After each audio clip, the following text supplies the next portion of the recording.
రాష్ట్రంలో కోట్లాది మంది యువతీ యువకులు మోదీకి అండగా నిలిచారన్నారు చేవెళ్ల బీజేపీ ఎంపీ అభ్యర్థి కొండా విశ్వేశ్వరరెడ్డి.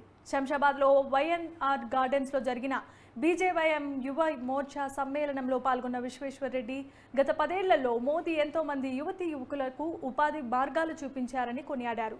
దేశ సంస్కృతి సాంప్రదాయాల పట్ల యువతకు మార్గనిర్దేశం చేసిన పార్టీ బీజేపీ మాత్రమేనని చెప్పుకొచ్చారు.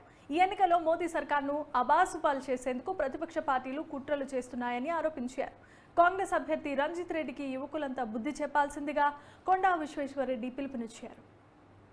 అపీస్మెంట్ ఇది ముస్లిమ్స్ అను వాడుకునేది. రాహుల్ గాంధీ అంటారు జిత్నా ఆబాదీ ఉత్నా హక్ అంట. అంటే మన ధనాన్ని చూసుకొని వాళ్ళకి ఇస్తారా?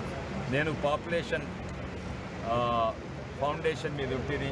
నేను ఇండియా భారతదేశం ఎంపీలో నేను బంగ్లాదేశ్ ఇక్కడంతా తీసుకుపోయినా ఆబాదీ ఎవరు పెరుగుతుంది?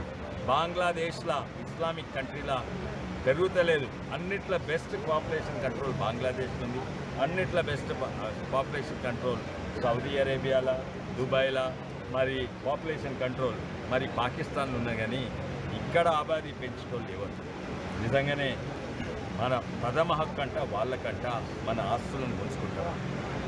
ఇంకోటి ముస్లిం రిజర్వేషన్స్ అని చెప్పి కర్ణాటకలో చేసినట్టు ఓబీసీ రిజర్వేషన్ 4% తక్కువ చేసి ముస్లిం రిజర్వేషన్ పెంచింది.